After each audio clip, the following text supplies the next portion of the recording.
Listen to my colleagues discuss the failure of the legislative process would be comical.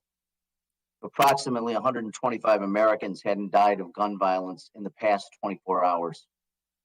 Today, while we debate a very modest attempt to address an epidemic of gun violence in our nation, another 125 Americans will die.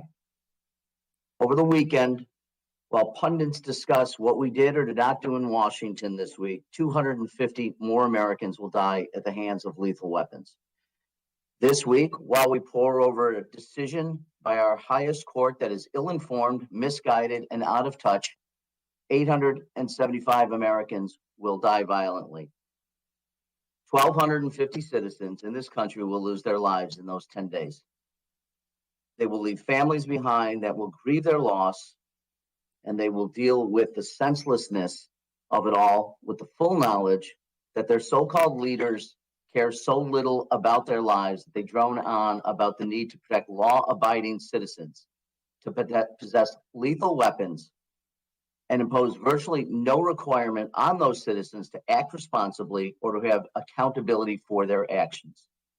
In the next month, while Americans celebrate the founding of this extraordinary nation, 3,750 of our fellow citizens will die.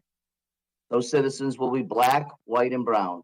They will be children, teens, middle-aged, and elderly. They will be white collar and blue collar. They will live in big cities, suburban towns, and rural communities. They will leave behind families that will never, ever celebrate life's important milestones: birthdays, anniversaries, graduations, job promotions, retirements. If we sit here this morning and talk, Americans are begging for action. 70% of them believe we have failed. They want gun laws that are sensible and reasonable. They want the carnage to stop, and they want Congress to care about them and their lives. They don't understand why we can't adapt to a world filled with AR-15s and AK-47s and ghost guns and high-capacity magazines, instead of the world that folks like Madison and Hamilton, John Jay wrote about in the 18th century, when the great threat wasn't the private right of arms, but the overreach of a central government.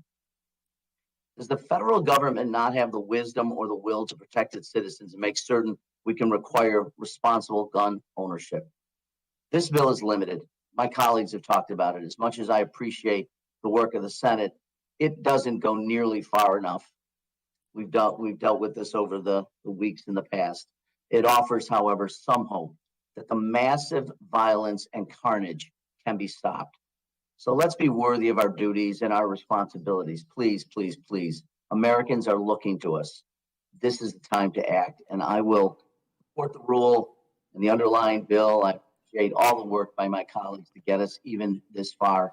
And with that, Mr. Chairman, I yield back.